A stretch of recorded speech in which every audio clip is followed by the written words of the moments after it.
जय हिंद। नमस्कार फ्रेंड, ज्योति क्लासेस में आप सभी का एक बार फिर से स्वागत है। हेलो दोस्तों, कैसे हैं आप सभी? आई होप आप सभी बहुत ही अच्छे होंगे, स्वस्थ होंगे, स्टडी अपनी कंटिन्यू कर रहे होंगे। चलते हैं हमारी आज की इवनिंग की क्लास की तरफ। जैसा कि आप सभी जानते हैं, इस चैनल के माध्यम से हम कर रहे हैं हमारी होम साइंस की सीरीज, जिसमें हम क्लास 6 to 12 की बुक को कवर कर रहे हैं और अभी तक हमने क्लास 6 to 9 कंप्लीट कर लिया है। अभी हम आ गए क्लास 10th में, जो कि ऑलमोस्ट कंप्लीट ही होने वाला है। आई होप आपने हमारी सारी प्रीवियस क्लासेस को देखा होगा।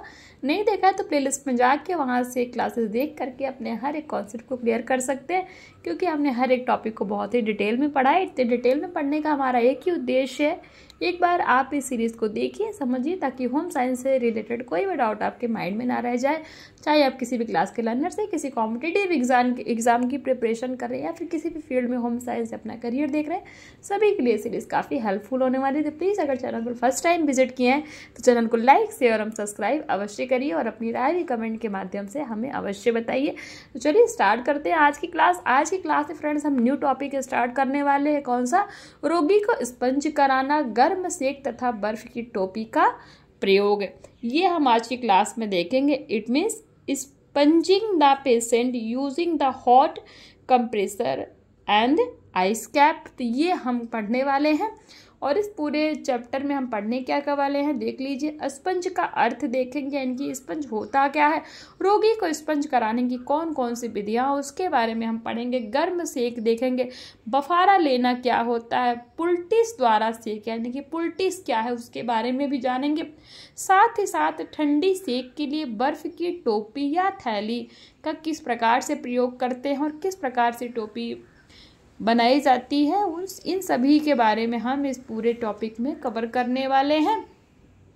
कौन सा? रोगी को स्पंज कराना, गर्म सेक तथा बर्फ की टोपी का प्रयोग। आई होप आपको पूरा एक बार ओवरव्यू मिल गया होगा कि इस पूरे चैप्टर में हम पढ़ने क्या वाले हैं। इसके प्रीवियस क्लास में फ्रेंड्स हमने हमारी जो प्रीवियस क्लास हुई थी मॉर्निंग में, सुबह 9 बजे होती है ना डेली, तो उसमें हमने क्या किया था एक बार देख लेते हैं। उसमें फ्रेंड्स हमने कुछ क्वेश्चन आंसर्स की प्रैक्टिस की थी। वो क्वेश्चन आंसर रिलेटेड था किससे? रोगी का हस्तांतरण जो हम पढ़ रहे थे।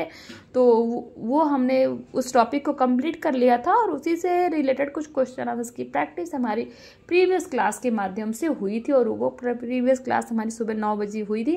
तो आई होप आपने उस क्लास को देखा होगा, बहुत इंपॉर्टेंट है। नहीं देखा है तो प्लेलिस्ट में जाके वहाँ से क्लास को देख करके अपने हर एक डाउट क्लियर कर सकते हैं रोगी के हस्तांतरण से रिलेटेड।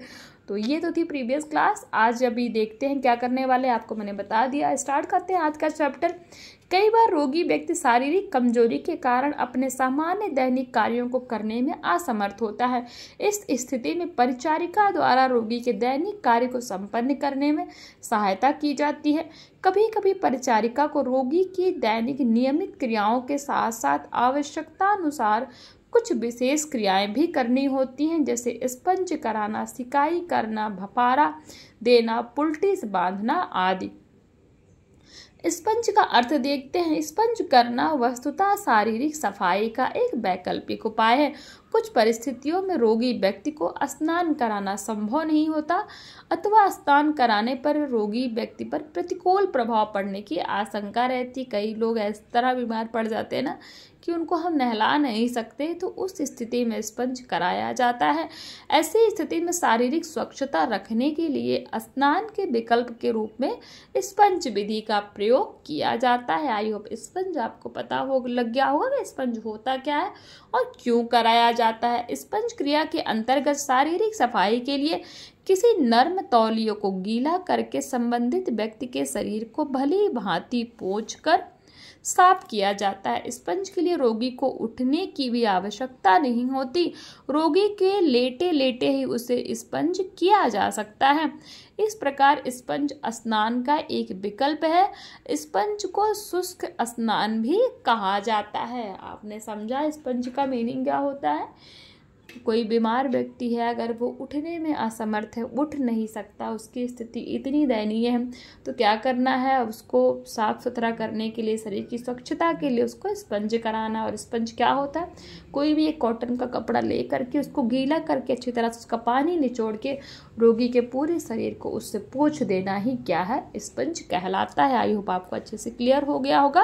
और स्पंज को शुष्क स्नान भी कहा जाता है। क्यों? क्योंकि इसमें पानी का प्रयोग होता नहीं, जो कपड़ा हम गीला करते हैं उस पानी को भी निचोड़ देते हैं, बट शरीर को साफ करने के लिए बस कपड़ा हल्का गीला होना चाहिए।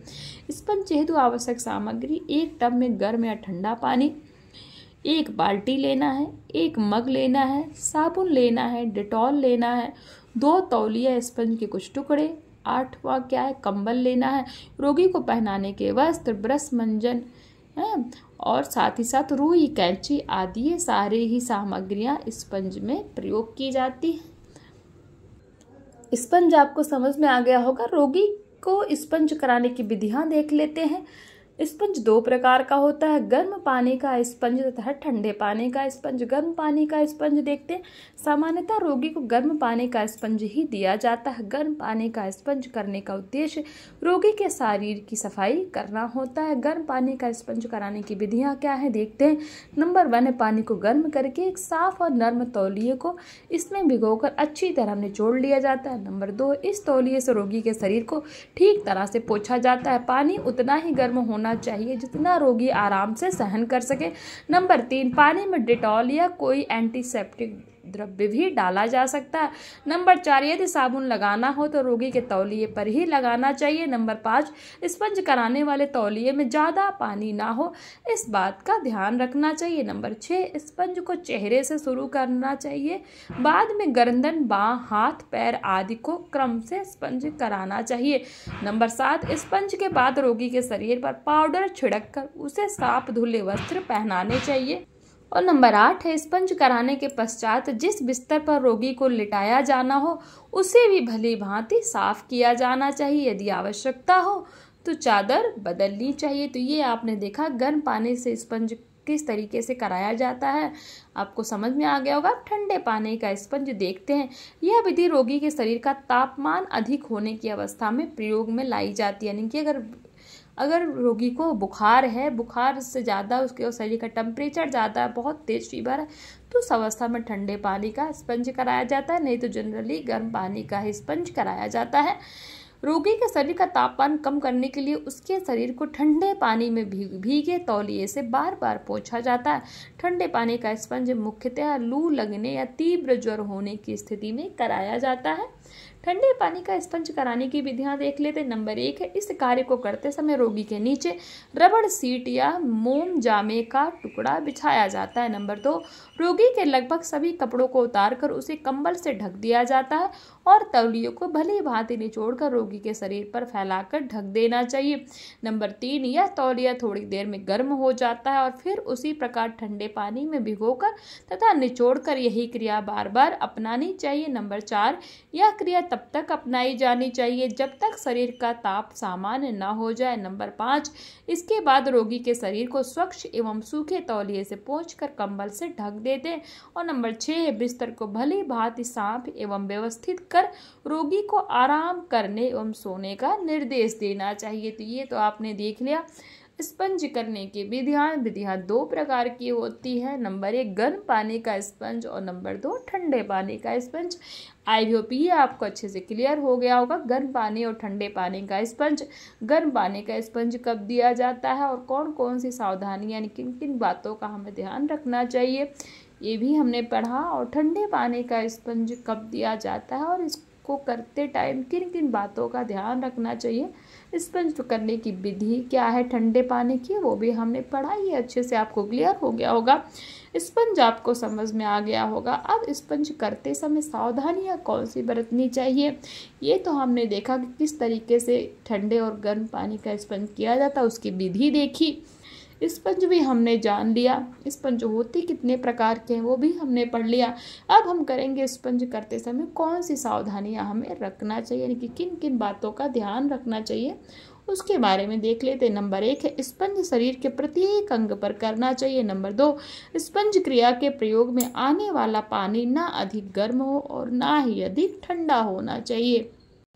नंबर 3, स्पंज कराने के पश्चात तुरंत ही शरीर के उस भाग को सूखे तौलिए से पोंछ देना चाहिए।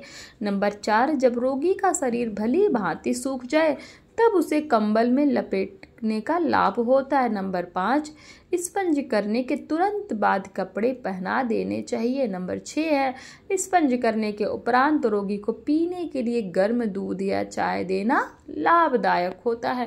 तो ये तो हमने देखी कि स्पंज कराते समय कौन कौन सी सावधानियां रखनी चाहिए। कुछ क्वेश्चंस देख लीजिए इन्हीं से रिलेटेड। क्वेश्चन 1 कहता है शारीरिक सफाई की वैकल्पिक विधि कौन सी है।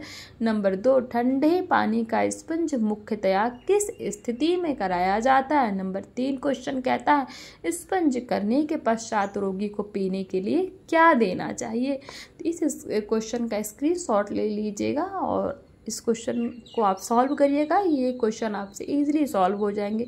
तो वही है जो अभी हमने जस्ट पढ़ा। अब नेक्स्ट पॉइंट देखते हैं, गर्म सेक के बारे में देखते हैं। शरीर के किसी रोगग्रस्त भाग या अंग को अतिरिक्त ताप या ऊष्मा पहुंचाने की क्रिया को ही गर्म सेक कहते हैं। श्वसन तंत्र से बलगम को निकालने, दर्द कम करने, फोड़ों फुंसी को पकाने तथा उनमें मवाद निकालने के लिए गर्म सेक की आवश्यकता पड़ती है। गर्म सेक प्रदान करने की प्रयोजन भिन्न भिन्न होते हैं, यानी कि भिन्न भिन्न कारण होते हैं। इस भिन्नता के अनुरूप गर्म सेक प्रदान करने के साधन एवं विधियां भी अलग अलग होती है। गर्म सेक देने के 3 मुख्य साधन निम्नलिखित है। नंबर 1, गर्म शुष्क सेक। नंबर 2, गर्म तर सेक। नंबर 3, गर्म गीली सेक। तो ये 3 तरह के सेक होते हैं। आई होप ये क्लियर होगा आपको। अब एक एक करके इनको डिटेल में पढ़ लेते हैं। गर्म शुष्क सेक क्या है देखते हैं। इसके लिए कपड़ा, रुई आदि को किसी तवे इत्यादि पर सीधे गर्म करते हैं और बाद में सीधे उस अंग पर रख लिया जाता है जिसकी सिकाई करनी हो। यह सेक गर्म शुष्क सेक कहलाती है। कभी कभी कुछ विशेष अंगों की इस प्रकार सिकाई की जाती है। गर्म पानी की बोतल सेक। गर्म पानी की बोतल द्वारा सेक गर्म सेक प्रदान करने की एक विधि है। इस प्रकार की सेक देने के लिए एक रबड़ की बनी हुई बोतल इस्तेमाल की जाती है। इस बोतल में गर्म पानी डालकर यथास्थान गर्म सेक दी जाती है। इस प्रकार की सेक को दर्द कम करने के लिए प्रयोग किया जाता है। अब गर्म पानी की बोतल सेक की विधि देख लेते हैं। नंबर 1 है, सर्वप्रथम अनुमान से पानी की कुछ मात्रा को गर्म कर दिया जाता है। नंबर 2, इसके उपरांत बोतल के खाली भाग को हाथ से दबाकर अंदर की वायु को बाहर निकाल देना चाहिए। नंबर 3, इसके बाद बोतल 2/3 भाग पानी से भरकर बोतल के ढक्कन को कसकर बंद कर देना चाहिए। नंबर 4, इसके उपरांत बोतल को किसी तौलिए अथवा मोटे सूती कपड़ों में लपेटकर सेक प्रदान करने के लिए शरीर के संबंधित अंग पर रखना चाहिए। नंबर 5, कुछ समय उपरांत बोतल को उस अंग से हटाते रहना चाहिए, यानी कि जहाँ पे आप सिकाई कर रहे हैं वहाँ से कुछ समय उपरांत थोड़ी थोड़ी देर बाद बोतल को हटाते भी रहना चाहिए। और नंबर 6, कभी भी बोतल को बिना कपड़े में लपेटे शरीर के संपर्क में नहीं लाना चाहिए। बोतल का शरीर से सीधा संपर्क कराने से शरीर की त्वचा के झुलस जाने का भय रहता है।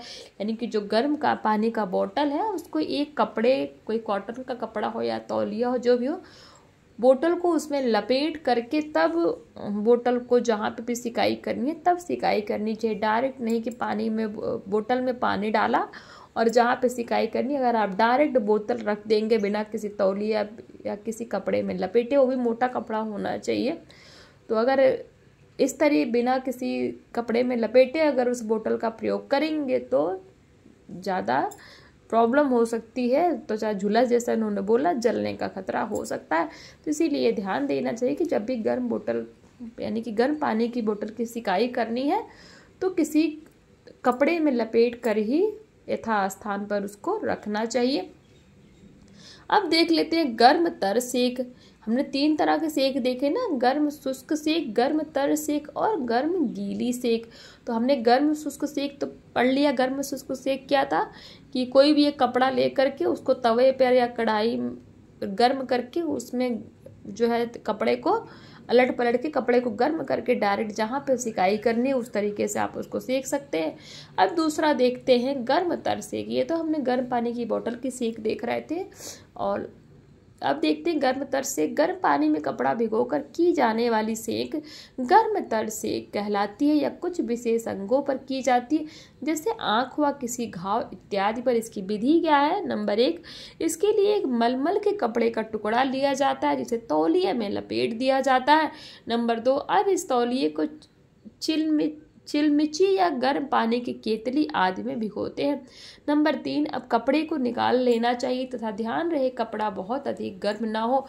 नंबर 4, तत्पश्चात तौलिए को दोनों सिरों से पकड़कर निचोड़ दिया जाता है। नंबर 5, अब जिस अंग की सिकाई करनी हो वहां कपड़ों से सिकाई की जा सकती है। ये तो देख लिया हमने गर्म तर सेक की विधि। अब गर्म गीली सेक देख लेते, जो हमारा तीसरा प्रकार है सिकाई का।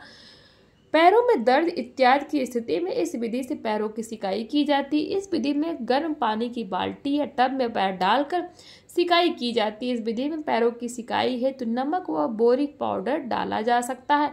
तो ये तो हमने देख लिया 3 प्रकार के सेक कौन कौन से, गर्म शुष्क सेक, गर्म तर सेक और गर्म गीली सेक। ये आपको क्लियर हुआ होगा। अब बफारा लेना देखते हैं। बफारा लेना क्या होता है? गर्म सेक लेने की यह एक विधि बफारा है। गले तथा श्वसन तंत्र के अंगों को सेक देने के लिए इस विधि का प्रयोग किया जाता है। इससे गले तथा आंतरिक अंगों की सिकाई हो जाती है। गले में दर्द, गठिया, टॉन्सिल, जुकाम, खांसी, मेकअप उतारना आदि के लिए बफारा लेना लाभदायक होता है, जिसको हम भाफ लेना कहते हैं। उसी को बफारा ये बोल रहे हैं। तो सामग्री क्या है? एक बड़ा भगोना या बड़ा लोटा, बड़ा तौलिया, छोटा तौलिया आदि। ये जो है इसकी सामग्री है किसकी? बफारा लेने की। अब इसकी विधि देख लेते हैं। नंबर 1 है, किसी छोटे मुंह के बर्तन में खौलता पानी डालकर उसे किसी ऊंची मेज या स्टूल पर रख दिया जाता है। नंबर 2, यदि बफारे में कोई औषधि मिलानी है तो इसे खोलते हुए जल में डाल देना चाहिए, अन्यथा सादा बफारा ही दिया जा सकता है। नंबर 3, सिर पर एक बड़ा तौलिया डाल दिया जाता है। इसमें रोगी के सिर के साथ बर्तन इत्यादि को भी ढक दिया जाता है। नंबर 4, अब धीरे धीरे श्वास लेने पर भाप श्वास नली में प्रवेश करती रहती है तथा सेक देती रहती है। नंबर 5, बफारा फेफड़ों एवं गले से बलगम निकाल देता है तथा त्वचा के छिद्रों को खोलकर उन्हें साफ कर देता है। नंबर 6, इसी प्रकार अन्य अंगों यहाँ तक कि पूरे शरीर को बफारा दिया जा सकता है। तो ये देख लिया आपने बफारा लेने की विधि। अब बफारा लेने के समय कौन कौन सी सावधानियां हमें बरतनी चाहिए देख लेते हैं। नंबर 1 है, ऐसी दवा जो चिकित्सक द्वारा बताई गई हो उसे ही पानी में अवश्य डालें। नंबर 2, मुंह अथवा अन्य किसी अंग पर बफारा लेने के बाद मुंह अथवा अन्य अंगों को कुछ समय तक ढककर रखना चाहिए जिससे कि उसे हवा ना लगे। इसके बाद अंग को भली भांति पोंछ लें। तो ये बफारा लेते टाइम सावधानियां बरतनी चाहिए। तो ये आपको अच्छे से क्लियर हुआ होगा बफारा लेना क्या होता है, बफारा लेने की विधि और बफारा लेते समय कौन कौन सी हमें सावधानियां रखनी चाहिए उसके बारे में हमने देखा। अब इससे रिलेटेड कुछ क्वेश्चन देख लीजिए। क्वेश्चन 1 कहता है, गर्म पानी की सेक के लिए किस प्रकार की बोतल इस्तेमाल की जाती है? अभी हमने जस्ट पढ़ा। क्वेश्चन 2, बफारा किन अंगों की सिकाई के लिए प्रयोग किया जाता है? क्वेश्चन 3, बफारा देने के लिए किस किस सामग्री की आवश्यकता होती है? तो ये है क्वेश्चन और इस क्वेश्चन का स्क्रीनशॉट ले लीजिएगा। आई होप ये जो भी हमने जितने भी टॉपिक कवर किए, आपको स्पंज हमने देखा, स्पंज करने की विधियाँ देखी हैं, कितने प्रकार से स्पंज किया जा सकता है। 2 प्रकार हमने देखे, गर्म पानी एवं ठंडे पानी का स्पंज। स्पंज करते समय सावधानियाँ कौन सी बरतनी चाहिए। फिर हमने गर्म सेक देखा और शुष्क सेक देखा, पानी की बोतल की सेक देखी, गर्म तर सेक देखा, गर्म गीली सेक देखा। बफारा लेना क्या होता है, बफारा लेने की विधि, बफारा लेते टाइम कौन सी सावधानियां बरतनी चाहिए, ये सारे ही टॉपिक हमें यानी कि जो भी आज ये पॉइंट थे हमने कवर किया आज की क्लास में। आई होप ये कि पॉइंट आपको अच्छे से समझ में आया होगा। कोई डाउट फिर भी रह जाता है फ्रेंड्स, कमेंट के माध्यम से पूछिए, आपके हर डाउट लेने का पूरा प्रयास किया जाएगा। और ये जो क्वेश्चंस आपको दिए गए हैं आपने इनका अभी तक शायद स्क्रीनशॉट ना लिया हो तो ले लीजिए और इसको सॉल्व करने का प्रयास किया करिए, क्योंकि जैसे मैंने आपको बताया कि अपना एनालिसिस आप जितना अच्छे से कर सकते हैं कोई नहीं कर सकता। और ये वीडियो देखने का लाभ आप तभी प्राप्त कर पाएंगे जब अच्छे से इसको पहले आप टॉपिक देखेंगे, देन क्वेश्चन जो आपको दिया जाएगा उसको सॉल्व करेंगे। अगर क्वेश्चन आपसे सॉल्व हो रहा है तो इट मीन्स आपको जो भी समझाया जा रहा है वो आपको समझ में आ रहा है। क्वेश्चन नहीं सॉल्व हो रहा है तो चीज़ें आपको समझ में नहीं आ रही हैं, तो आप अपना एनालिसिस खुद ही कर सकते हैं। तो प्लीज़ क्वेश्चन जो भी दिया जाता है इसको थोड़ा सीरियस होकर सॉल्व किया करिए, सीरियस लिया करिए। और देखना आपसे अच्छे से क्वेश्चन सॉल्व होंगे और एक एक टॉपिक आपका क्लियर होगा। नेक्स्ट क्लास में हम करेंगे पुलटिस द्वारा से क्या होता है, पुलटिस के बारे में जानेंगे। आज की क्लास को यहीं तक रखते हैं और मिलते हैं नेक्स्ट क्लास में। तब तक के लिए जय हिंद, नमस्कार। हंसते रहिए, मुस्कुराते रहिए, एक दूसरे की हेल्प करते रहिए।